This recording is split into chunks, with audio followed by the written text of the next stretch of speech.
Bonjour à toutes et à tous.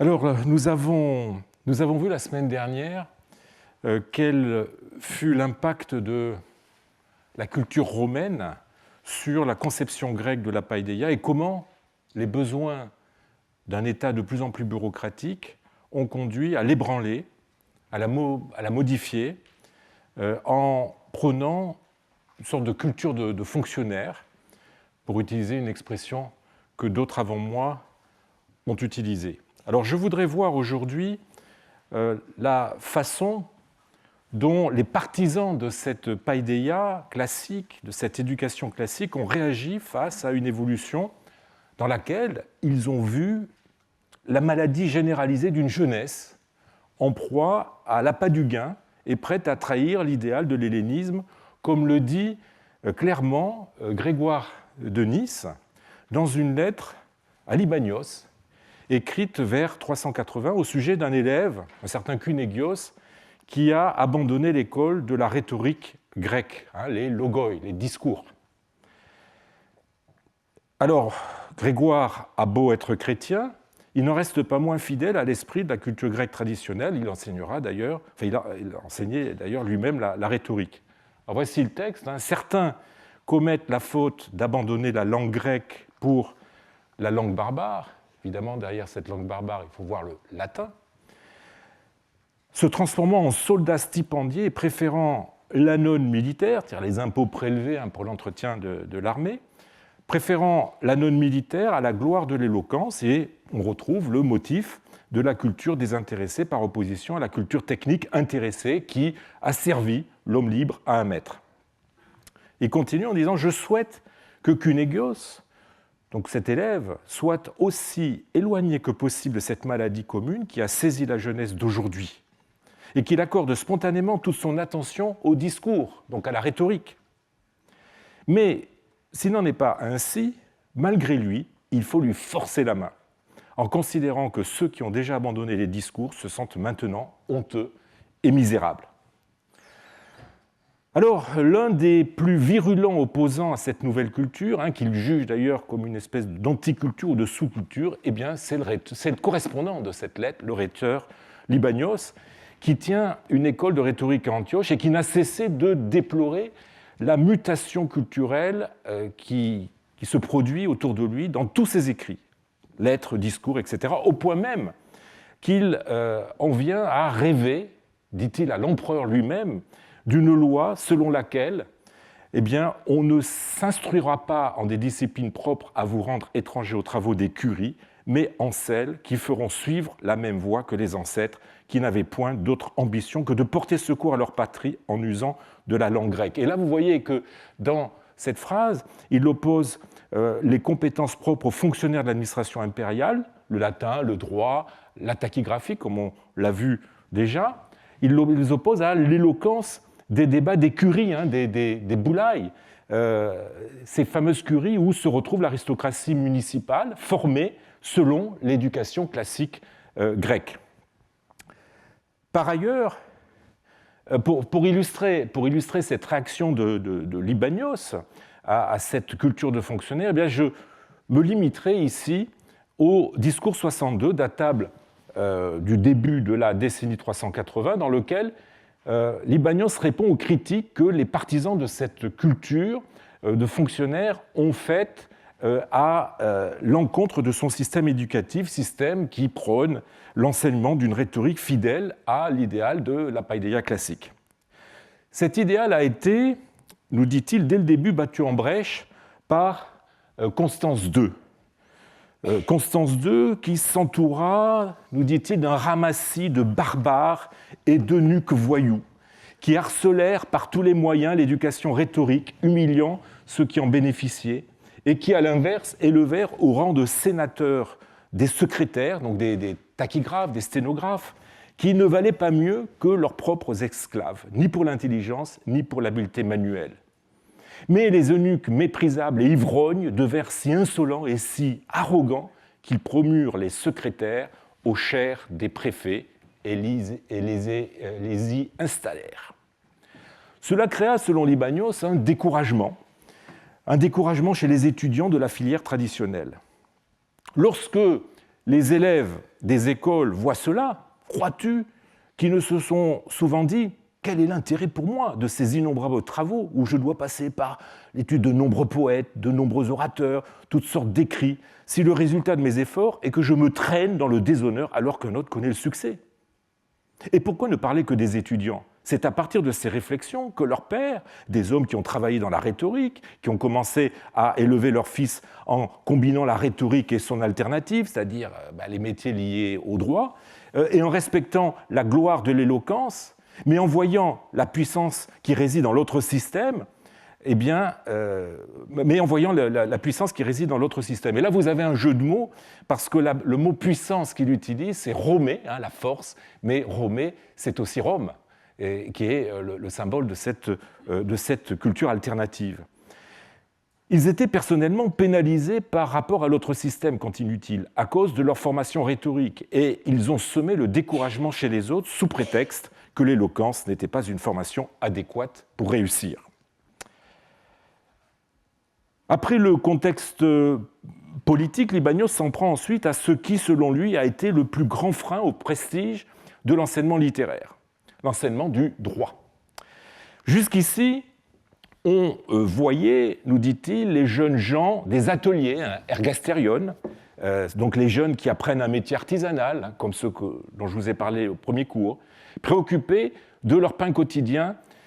On les voyait aller en Phénicie pour acquérir une connaissance du droit, tandis que ceux des maisons aisées, ayant une famille illustre, des biens et des pères qui avaient accompli des liturgies, donc des services civiques, restaient chez nous. Quand il dit chez nous, ça veut dire dans mon école, dans notre école. On pensait qu'apprendre le droit était la marque d'un statut inférieur, alors que ne pas en avoir besoin indiquait un statut supérieur. Mais maintenant, il y a une ruée massive vers le droit, et les jeunes qui savent parler et qui sont capables d'émouvoir un auditoire courent à Beyrouth, en Phénicie, qui est la capitale des études juridiques, avec l'idée d'obtenir un avantage. Libanios voit dans ce changement un manque d'autorité des parents, qui ne sont plus capables de convaincre leurs enfants de la nécessité de respecter la tradition.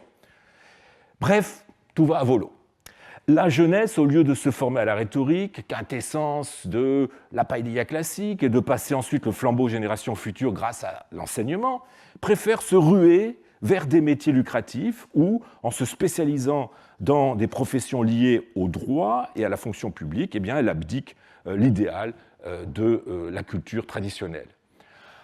En plus, cette même fonction publique, selon Libanios, s'est dénaturée en privilégiant une bureaucratie technique, et notamment une bureaucratie tournée vers l'administration fiscale. Elle s'est dénaturée donc en privilégiant cette technicité à une activité qui puise ses ressources dans le discours et donc le raisonnement, et notamment dans l'administration judiciaire. Alors, cette opposition administration fiscale, administration judiciaire, on va la retrouver dans le passage suivant.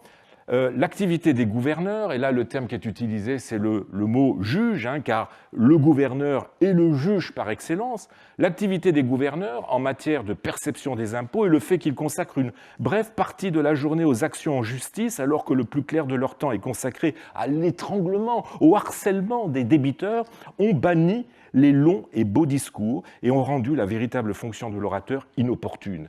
Qu'un homme entreprenne un récit ou apporte quelque argument mûrement réfléchi, il paraît radoter et perdre son temps.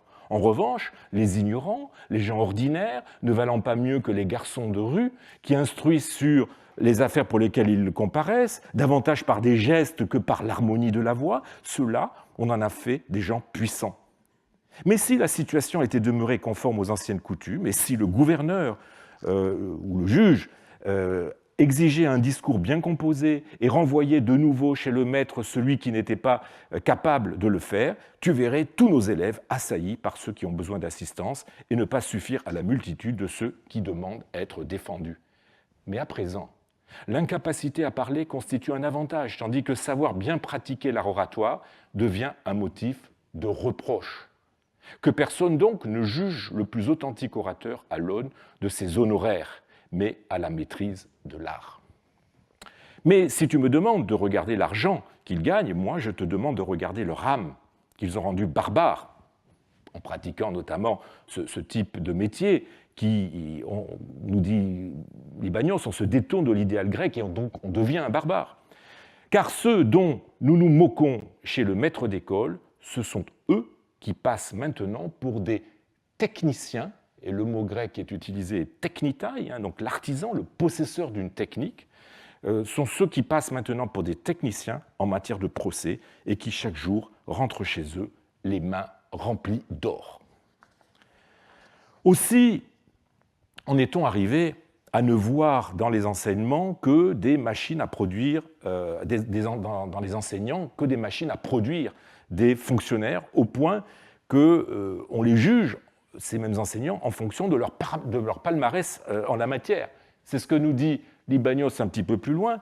Il y en a aussi qui comptent parmi les élèves de tel ou tel professeur ceux qui ont exercé des magistratures. 10 pour l'un, davantage pour un autre, 20 pour un troisième. Et toi, nous demande-t-il, combien de provinces, grâce à ton enseignement, ont administré tes élèves? Comme si accéder à une magistrature était un objectif de la rhétorique. Si j'admets que la rhétorique est nécessaire à ceux qui veulent bien gouverner, le fait d'avoir obtenu le gouvernement des cités ne constitue cependant pas une preuve que l'on possède la rhétorique. Car on peut recevoir une magistrature sans être orateur et ne pas la recevoir en l'étant. Et il s'agit là de dons de la fortune, non des éléments qui relèvent de la nature de l'art. Et Libanios d'enchaîner à nouveau sur la critique du règne de Constance II, qui recrutait les préfets dans la classe des tachygraphes, etc. etc. Alors, ce plaidoyer, pro-domo, qui est en même temps une attaque en règle de la culture technique et bureaucratique, en train de se mettre en place et d'attirer à elle de plus en plus d'étudiants, eh bien, est un petit peu, va à l'encontre du sens de l'histoire. Libanios s'en rend d'ailleurs bien compte, lui qui met tout son talent d'orateur à attaquer sans concession cette culture de fonctionnaire dans ses discours, n'en montre pas moins une forme d'acceptation de la situation dans sa correspondance. Il n'hésite pas à recommander tel étudiant qui souhaite s'engager dans les études de droit, et même par pragmatisme, il va jusqu'à essayer de faire d'Antioche un pôle éducatif autonome en y implantant l'étude du droit. Certains de ses collègues ont eu des attitudes plus ambiguës. Ainsi, le rhéteur et philosophe paphlagonien Thémistios, donc nous sommes au IVe siècle toujours, tout en considérant que le statut de fonctionnaire, soldat de l'État, est incompatible avec celui de philosophe, indépendant de l'État, finit par accepter un poste de préfet de Constantinople en 384 à la demande de l'empereur Théodose, ce qui suscita raillerie et polémique chez ses contemporains. Par exemple, nous avons une épigramme du poète Palladios qui se moque des ambitions politiques de Thémistios. « Installé tout là-haut sur un char céleste, tu en es venu à désirer un char d'argent. Ô honte incommensurable! Tu étais naguère bien meilleur, et tu t'es ravalé bien bas. Reviens, regagne ton humble position, car maintenant, à cette hauteur, tu t'abaisses. » D'autres tenteront une synthèse entre la païdéia grecque traditionnelle et la culture de fonctionnaire. C'est le cas du philosophe et évêque Synésios de Cyrène, à travers une œuvre, notamment à travers une œuvre intitulée « Récit égyptien », qui porte aussi l'autre titre de la Providence, qui transpose dans la thèbe des anciens Égyptiens la situation politique contemporaine, en l'occurrence les luttes de pouvoir entre Aurelianus et son frère Eutychianus. Alors que raconte cette œuvre? Eh bien, le roi d'Égypte meurt en laissant deux héritiers, Osiris, qui est en fait Aurelianus, et Typhon, le Seth des anciens Égyptiens, qui est Eutychianus. Le premier, nous dit Synésios, est possédé du désir d'apprendre, attiré par les études désintéressées, tandis que le second les considère comme le propre des hommes paresseux et serviles, critique justement qui est faite par les vieux Romains contre les Grecs. Osiris devient préfet de Thèbes et président de la Boulée, de la curie, du Sénat, centre, je vous l'ai dit, du pouvoir des cités tenu par l'élite grecque, tandis que Typhon administre évidemment le fisc en exploitant les contribuables sous la pression du pouvoir central. Et on retrouve la critique que formulait Libanios à l'égard des gouverneurs accaparés par la perception des impôts réclamés par le pouvoir central. Osiris gouverne en Hélène et soutient la culture, mais il néglige l'armée et refuse d'utiliser la force. Eh bien, Typhon profite de l'affaiblissement de l'État qu'entraîne cette attitude pour usurper le pouvoir et prendre la place d'Osiris grâce au soutien d'un chef barbare. Barbare, évidemment. Mais il ne peut s'empêcher d'exploiter le peuple qui finit par se révolter. Osiris revient au pouvoir et va tirer la leçon du passé et adapter sa conception du politique à la réalité et à tout son cortège d'exigences. Ce compromis, c'est la synthèse que propose Synésios en prenant un hellénisme qui s'ouvre à des domaines qui lui sont traditionnellement étrangers, l'armée et l'administration, les deux facettes de l'État, se déclinant en deux militiae, selon la conception du pouvoir dans l'Antiquité tardive, la militia armata, l'armée, et la militia officialis, l'administration civile. L'homme cultivé, le Pépaidoménos, loin de se retirer sur son Aventin, doit descendre dans l'arène politique, et s'impliquer dans ces domaines qui bénéficieront de sa capacité à bien raisonner et à bien parler. La culture cesse alors d'être désintéressée, mais l'hellénisme pénètre ainsi la sphère du pouvoir. Alors le contexte que je viens de brosser rapidement peut en partie expliquer le silence des sources littéraires grecques sur l'éducation professionnelle, cette éducation qui n'inculque pas un savoir généraliste et désintéressé, mais une spécialité bornée et rémunératrice qui vise non pas à l'édification éthique et intellectuelle de l'individu, mais à l'apprentissage d'une technique si étrangère à l'esprit de la paideia grecque. Bref, qui ne façonne pas des esprits libres, mais qui forme des exécutants. Le silence de nos sources serait donc pour une part le résultat d'une prévention générale, typiquement grecque, qui aurait conduit les auteurs à se désintéresser de cette forme d'enseignement. Mais pas seulement.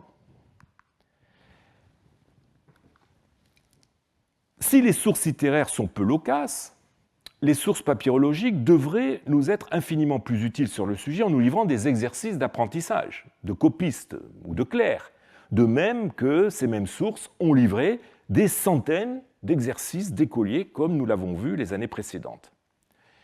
Et pourtant, leur analyse a souffert d'un biais qui a entravé l'interprétation.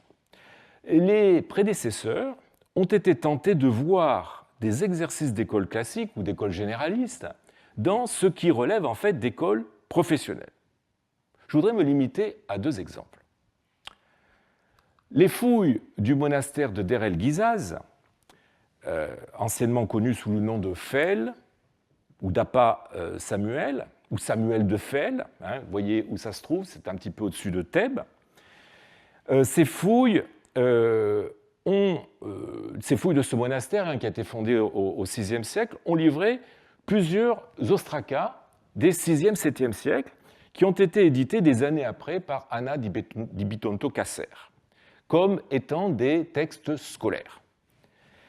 Vous voyez un ostracon dans lequel a été inscrite une courte liste de noms propres, célèbres, du type de ceux que le maître d'école utilisait après l'alphabet et le syllabaire pour apprendre aux élèves les rudiments de l'écriture. On a déjà eu l'occasion de voir ce type d'exercice.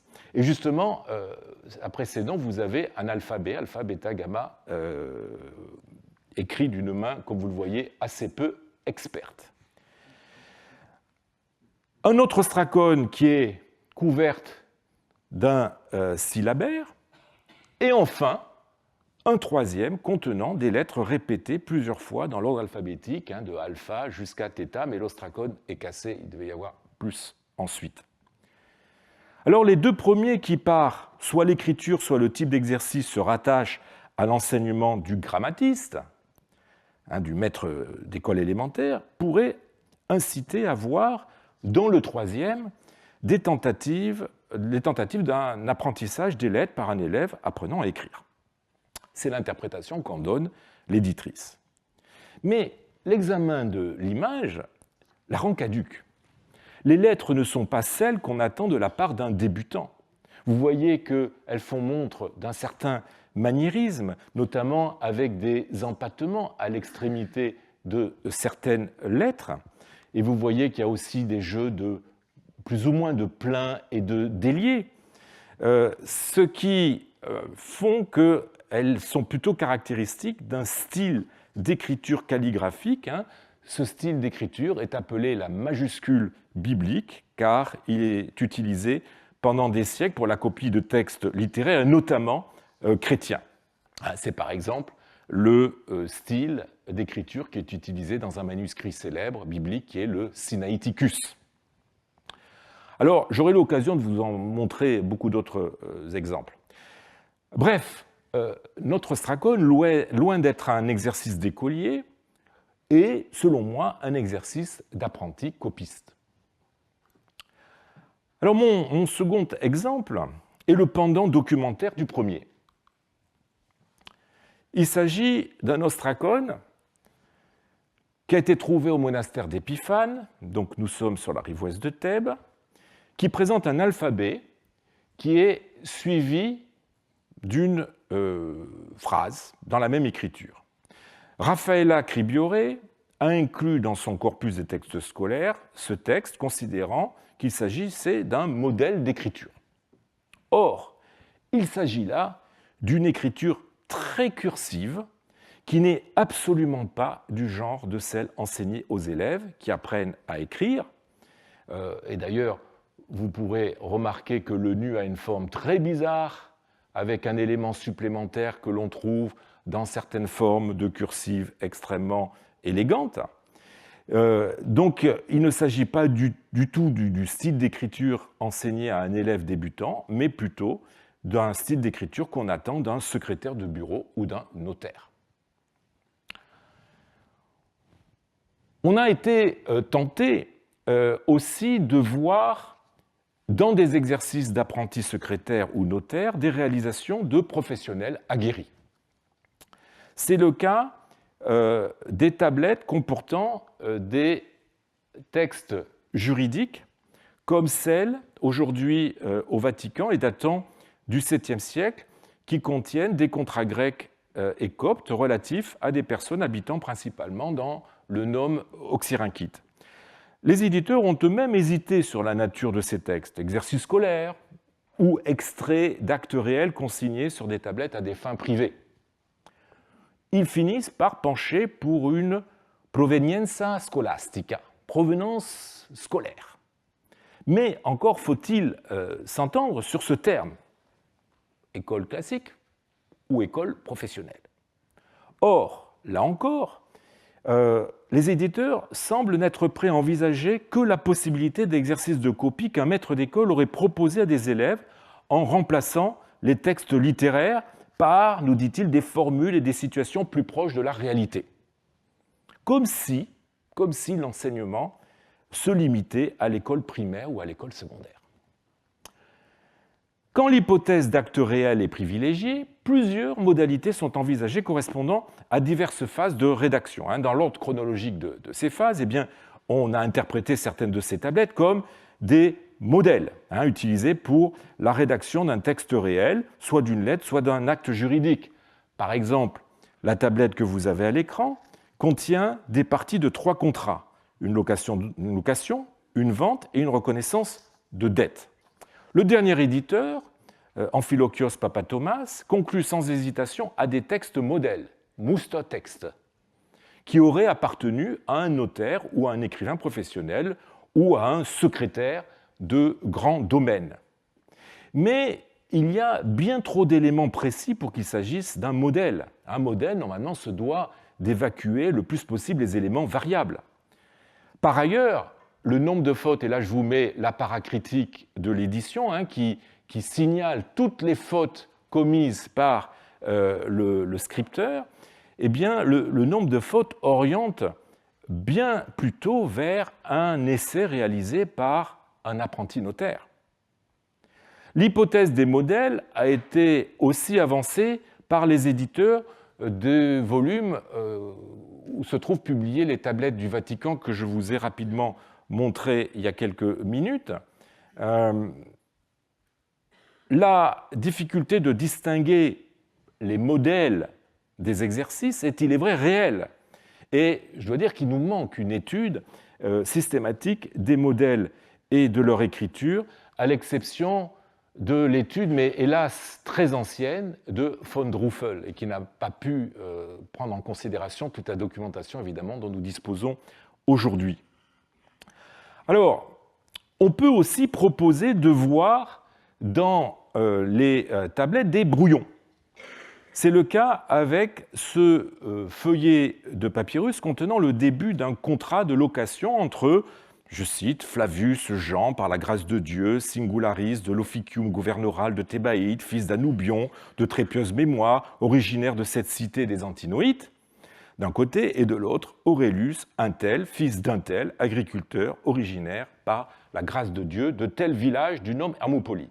Alors vous voyez que, à la place des noms, eh bien, on a utilisé l'indéterminé un tel. Ce qui a poussé le premier éditeur, Ulrich Wilken, à y voir soit un brouillon, soit un document modèle. Ernst von Drufel, que je citais à l'instant, a rejeté l'hypothèse d'un modèle du fait des précisions qu'il contient. Vous avez le nom d'une des parties, son père, la durée de location la durée de la location, la date. Bon. Et donc, il y voit plutôt le brouillon d'un acte réel. En fait, et quoique, malheureusement, je ne puisse le prouver par l'écriture, en l'absence de l'image qui n'a pas été publiée, eh bien, je pense qu'il s'agit d'un exercice d'un apprenti notaire, ce qui expliquerait d'ailleurs l'erreur que nous avons dans le prescrit, c'est-à-dire dans la partie introductive de l'acte qui décline le nom, l'identité des deux parties.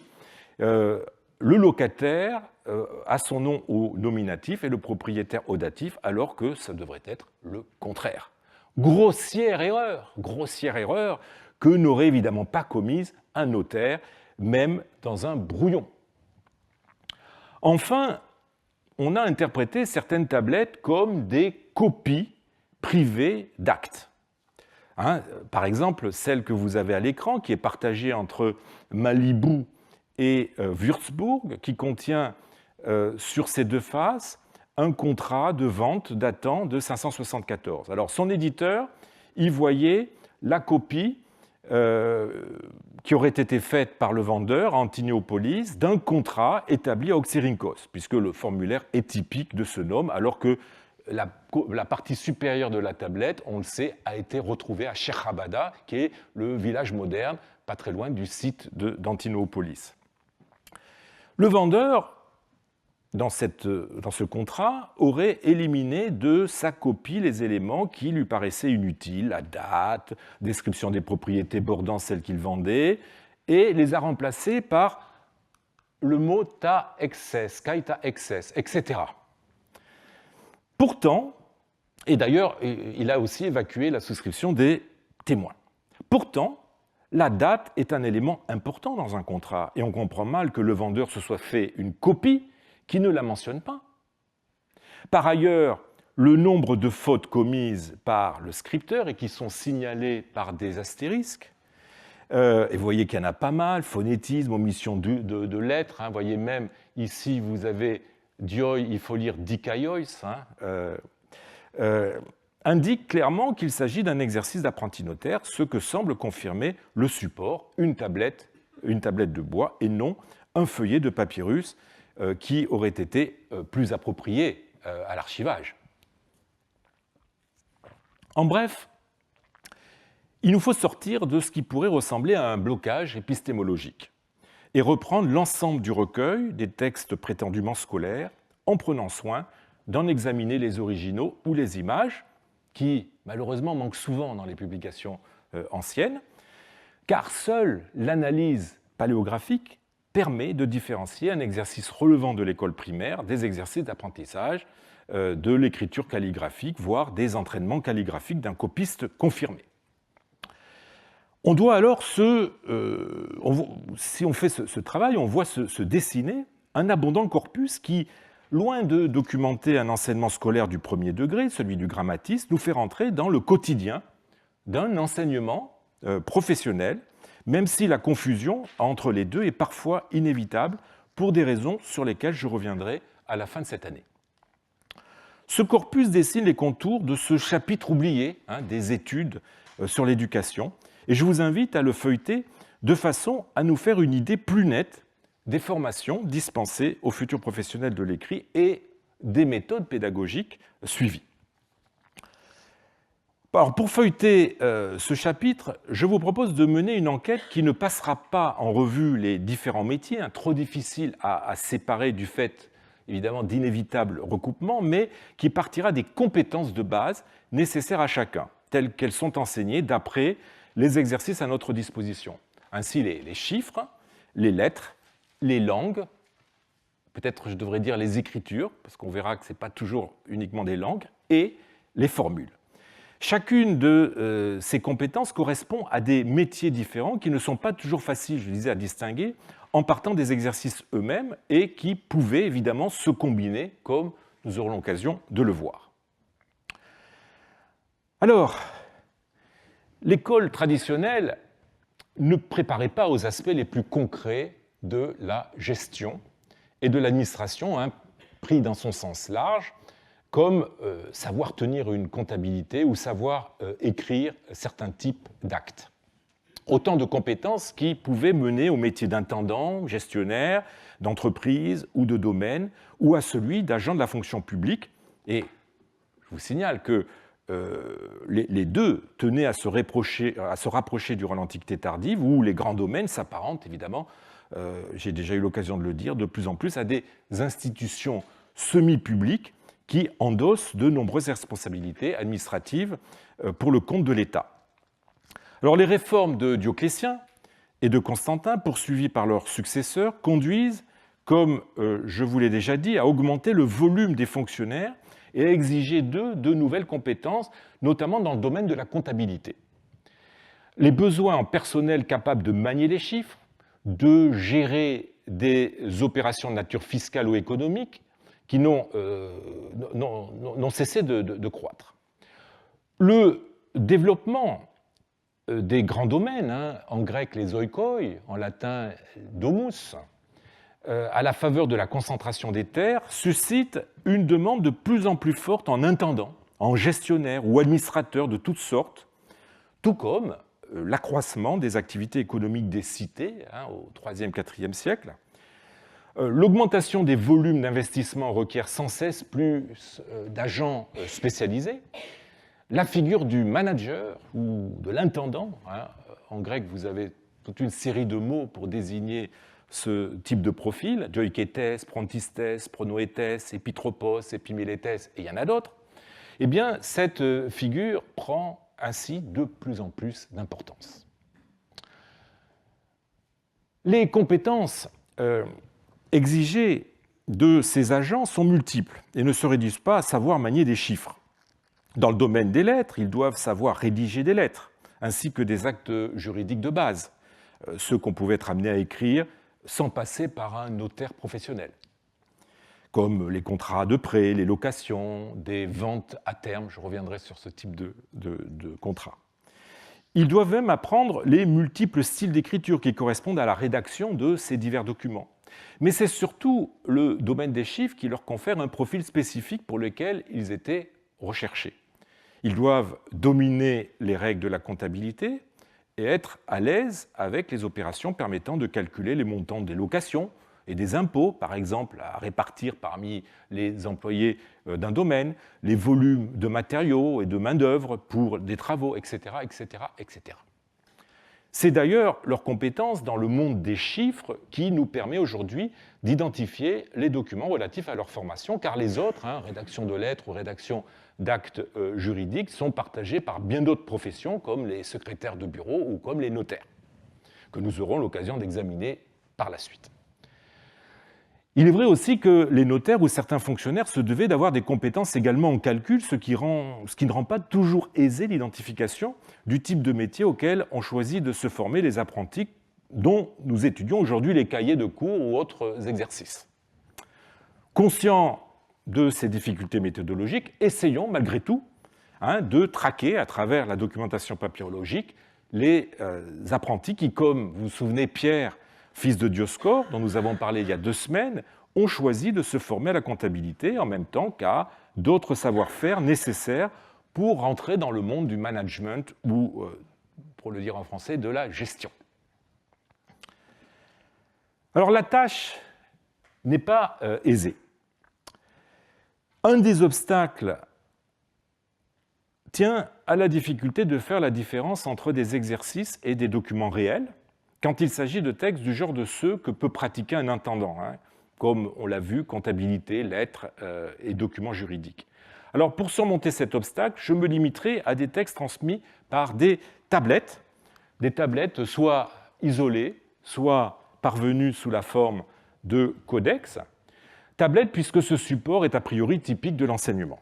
Mais nous ne sommes pas au bout de nos peines, car on rencontre d'autres difficultés qui tiennent à la façon dont ce matériel a été édité et ensuite répertorié dans les outils comme la Duke Data Bank of Documentary Papyri sur papyri.info ou Trismegistos, qui sont 2 bases absolument essentielles dans notre métier de papyrologue.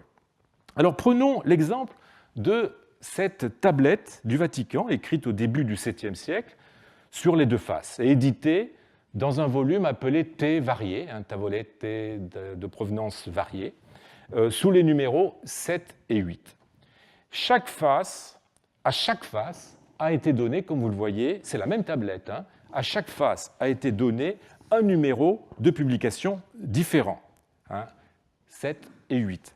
Système suivi dans tout le volume et qui s'avère catastrophique, car au lieu de marquer une unité textuelle indépendante, qu'elle soit constituée d'un texte ou de plusieurs textes écrits à la suite, eh bien, le numéro de publication marque tantôt dans cette publication la face d'une tablette, tantôt la tablette d'un codex constitué de plusieurs tablettes au détriment de la continuité des tablettes qui forment un tout. Alors, reprenant la numérotation de l'édition, eh bien, Trismegistos a donné à son tour un numéro différent à chacune des faces traitées dans 2 pages différentes. Donc vous voyez le numéro 65 353 et le numéro 21 033. Enfin, papyri.info a enregistré la face B qui contient le texte d'un document juridique, mais non la face A qui contient un exercice arithmétique, puisqu'il s'agit en fait d'une banque qui ne contient que des textes documentaires. Tout a été fait pour que les 2 faces soient considérées comme des textes non seulement de contenu différent, mais sans aucun lien entre eux, et donc rédigés dans des ambiances différentes. Mais est-ce vraiment le cas ? On ne peut oublier qu'on a affaire à 2 textes écrits sur le même objet. Et c'est précisément parce que ces textes sont différents qu'ils dessinent un contexte de rédaction qui, justement, peut nous intéresser. Alors regardons-les de près. La face A donne des tables de fractions, tandis que la face B donne un acte de vente à terme ou vente anticipée de vin, ce que les Anglais appellent sale on delivery, ou les Italiens vendita a termine. C'est vrai qu'a priori, les 2 textes sont très différents. Le premier pourrait entrer dans le type d'exercice d'arithmétique pratiqué à l'école. On apprenait effectivement les fractions à l'école, tandis que le second cadrerait mieux avec le travail d'un notaire. Les éditeurs concluent d'ailleurs au sujet de ce dernier texte qu'il pourrait s'agir d'un acte réel et non d'une copie privée ou d'un simple exercice scolaire. Du reste, l'écriture des deux textes n'est pas la même. Celle des tables de fractions est une cursive droite, alors que celle de la vente est une cursive très inclinée. Mais est-ce là un argument pour en conclure que les deux faces sont écrites par deux personnes différentes, à deux moments différents, avec deux objectifs différents? Je ne le crois pas. Il faut que vous ayez à l'esprit que l'on n'écrivait pas de la même façon des textes arithmétiques ou comptables, autrement dit des textes qui sont essentiellement constitués de chiffres, et des textes suivis comme des lettres ou des contrats. Les premiers, pour la lisibilité des chiffres et des symboles qui les accompagnent, privilégient un style d'écriture droit, sans appendice montant ou descendant, trop fleuri, alors que les seconds, surtout quand il s'agit d'actes juridiques, adoptent à cette époque une écriture inclinée et relativement recherchée. Je n'affirme pas pour autant que les deux faces ont été écrites par la même personne, mais rien ne permet de l'affirmer catégoriquement, ni si elles ont été écrites par deux personnes différentes, de différencier de façon tranchée leur profil de compétence, en affirmant par exemple que l'un serait un élève et l'autre un notaire. Notons d'ailleurs que le texte du contrat contient des bourdes qu'un notaire professionnel n'aurait pas commises. Il orthographie mal le nom d'une des parties, le vendeur, il écrit Ernée au lieu de Cernée. Par ailleurs, de nombreux mots sont estropiés par l'omission d'une ou plusieurs lettres, notamment dans des parties très importantes comme les dates. Par exemple, ici vous avez Eutychus tes Décates, qu'il faut lire Eutychus trites kai Décates, pour l'heureuse, pour la vendange de l'heureuse 13e indiction. C'est un peu comme si, en français, on écrivait pour la ième indiction. Ième indiction. Voilà, enfin, on remarquera que les lignes ont été réglées par des incisions qui sont pratiquées avec à sec dans l'enduit de la tablette, ce qui avait pour but d'aider celui qui écrivait, pour éviter les lignes qui montent et qui descendent. Ce n'est certainement pas ce qu'on attendrait dans le brouillon d'un notaire professionnel, mais cela oriente vers une ambiance d'apprentissage. En même temps, on notera que l'écriture est aisée. On a donc affaire non à un écolier qui apprendrait à écrire à partir d'un document, à la place d'un texte littéraire, mais d'un apprenti qui a été formé depuis longtemps à lire et à écrire et qui s'initie là, non à l'écriture, mais à la rédaction de documents. Alors, si l'on s'oblige à considérer les deux faces ensemble, ce qui me semble être évidemment de bonne méthode, eh bien, nous sommes tentés de voir dans ces textes des entraînements réalisés par un ou deux apprentis intendants se destinant à la gestion de domaines agricoles.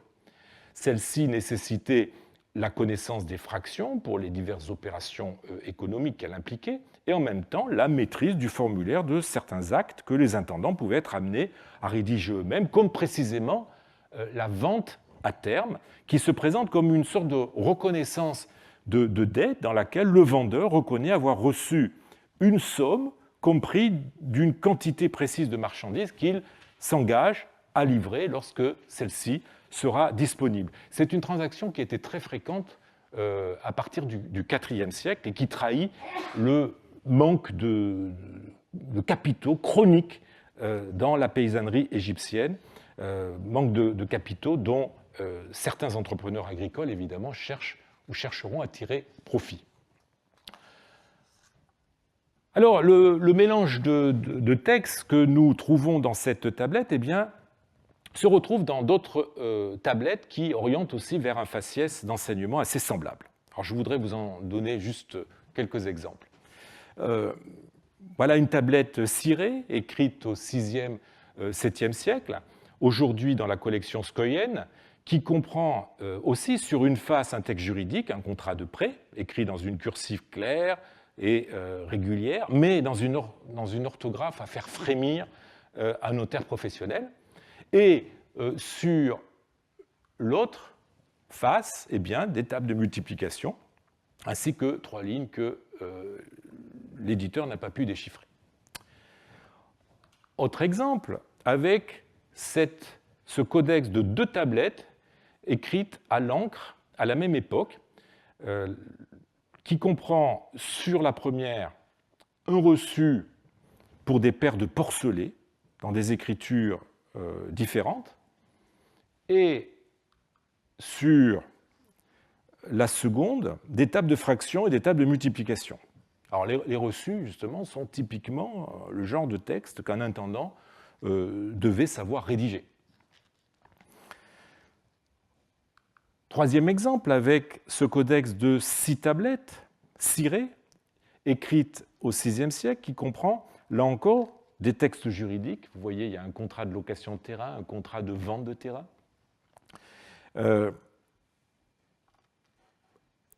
Et s'y ajoutent des fractions et des exercices touchant à la surface de terrain. Les terrains sont délimités par des côtés dont les mesures sont données toujours dans l'ordre sud, nord, est, ouest, qui est l'ordre adopté dans les textes juridiques quand il s'agit de décrire un bien immobilier ou un terrain, suivi d'une superficie.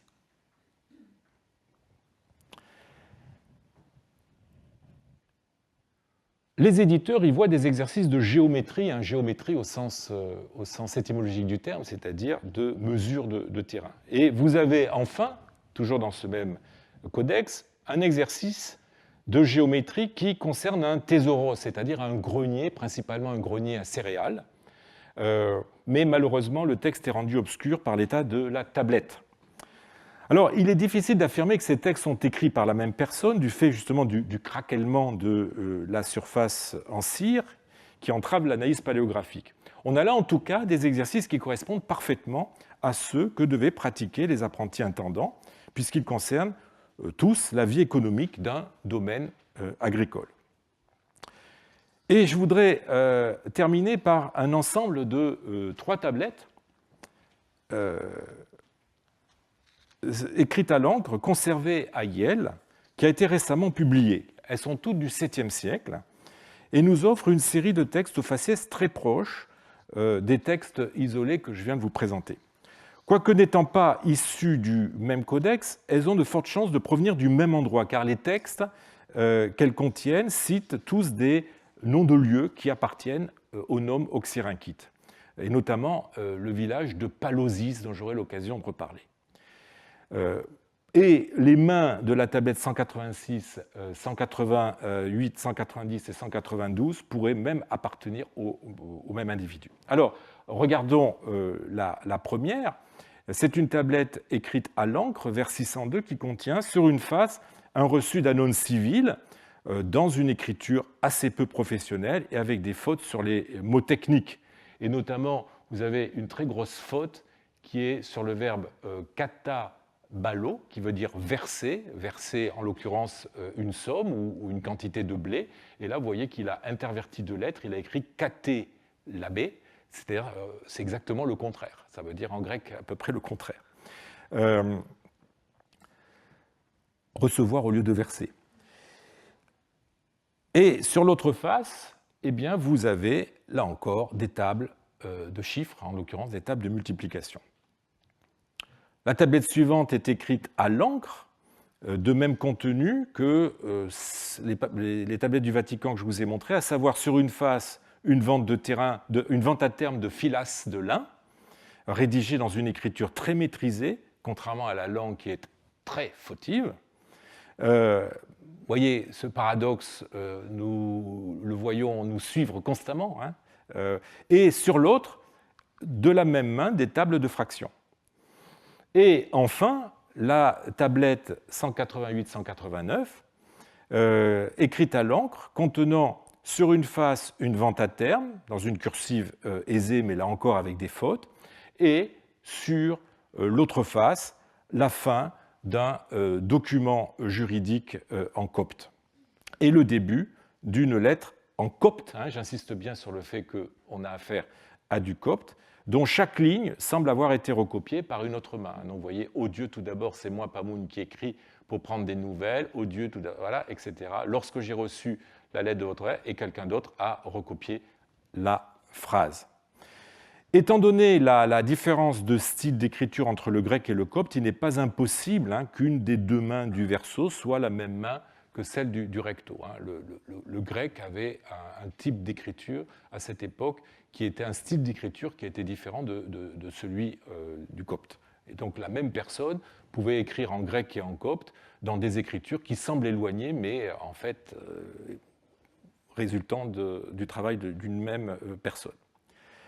Alors les tablettes que je vous ai présentées, de mains et d'époques variées, quoique se circonscrivant surtout au VIe, VIIe siècle, présentent toutes les mêmes caractéristiques. Elles livrent des textes écrits souvent dans des mains qui manient avec aisance la cursive des documents, ce qui implique que nous n'avons pas affaire à de simples écoliers, mais qui en même temps sont hérissés de fautes, ce qui montre que nous n'avons pas encore affaire à des professionnels maîtrisant la langue et maîtrisant le formulaire. Elle mêle des tables de fraction et de multiplication ou des exercices de géométrie à des essais de rédaction de documents juridiques relativement courts et élémentaires, notamment, on l'a vu, des reçus, des prêts, des ventes à terme. Autrement dit, elle vise à former à la maîtrise du calcul, dans ce qu'il a de plus pratique, notamment la mesure de surface de terrain, à la maîtrise de la rédaction de documents basiques tels qu'on doit les pratiquer quand on gère un domaine. Troisièmement, l'intérêt de la dernière tablette est de nous montrer la versatilité linguistique de cette formation, qui ne se contente pas d'enseigner le formulaire grec, mais aussi le copte à une époque où cette langue est utilisée pour les lettres et de plus en plus pour les documents juridiques. Un intendant se devait donc de maîtriser les deux, d'autant plus qu'il avait affaire souvent à des paysans qui ne comprenaient que le copte.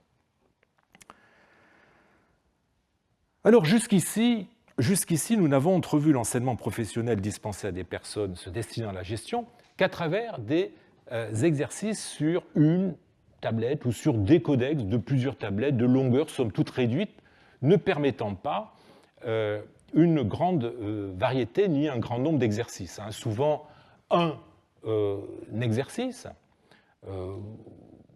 ou souvent un, deux, voire trois textes juridiques, des tables arithmétiques de base, plus rarement des exercices de calcul appliqués, comme c'est le cas du codex où il était question d'exercices de calcul de terrain et de thésauroi.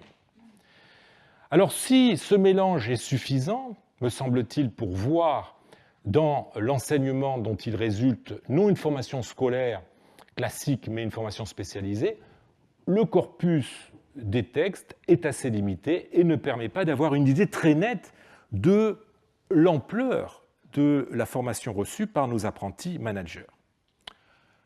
C'était en tout cas la situation jusqu'en 2019, date à laquelle Roger Bagnall et Alexander Jones ont publié une pièce tout à fait exceptionnelle qui vient révolutionner notre vision des exercices professionnels dans le domaine de la gestion.